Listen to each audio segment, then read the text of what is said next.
البحر الميت هو بحيرة مالحة تقع بين فلسطين غربا والأردن شرقا. ينخفض عن سطح البحر 304 متر، وهو أملح من المحيط ب9 مرات ونصف تقريبا.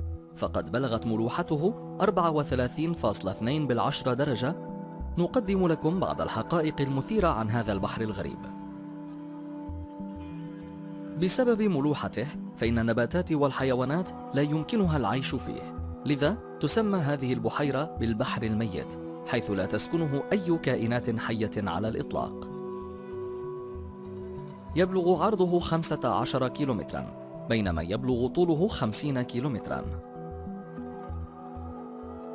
يعتبر البحر الميت واحدا من المناطق الجذابة في العالم، ويحب القاطنون في حوض المتوسط زيارته. ووفقا للإنجيل فإن البحر الميت كان يعتبر ملجأ لنبي الله داود عليه السلام. يوجد في البحر الميت أحد أوائل المنتجعات الصحية في العالم، الذي أسسه الملك هيرود العظيم. تصنع العديد من المنتجات في البحر الميت، فالمواد المستخرجة منه يستخدم بعضها سمادا، ومنها ما كان يستخدم في التحنيط في مصر القديمة، كما تصنع الكثير من مساحيق التجميل من معادن وأملاح البحر الميت.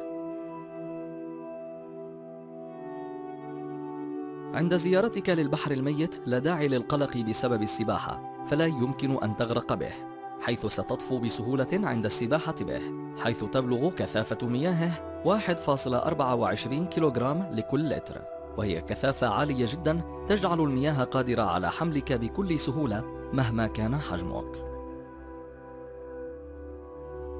هناك 50 فندقا مملوكا لما يسمى إسرائيل على شاطئ البحر الميت، وقد وصلت إيراداتها عام 2012 إلى أكثر من 290 مليون دولار.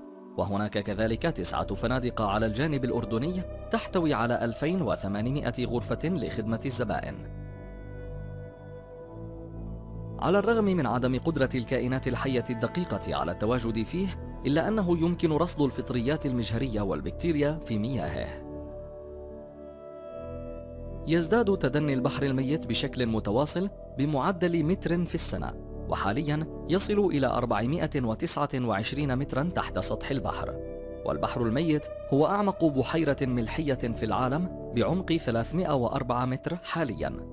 وأكثر مشكلة مقلقة هي ازدياد انخفاض البحر الميت بمعدل متر واحد في السنة، فأول مرة تم قياسه كانت عام 1927، والآن تتم مراقبته من قبل المعهد الجيولوجي لأبحاث مياه البحيرات.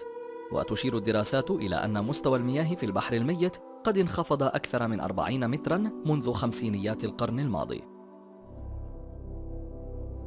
في الوقت الحاضر تقوم الأردن بتنفيذ مشروع البحر الأحمر البحر الميت في محاولة لإنقاذ البحر الميت.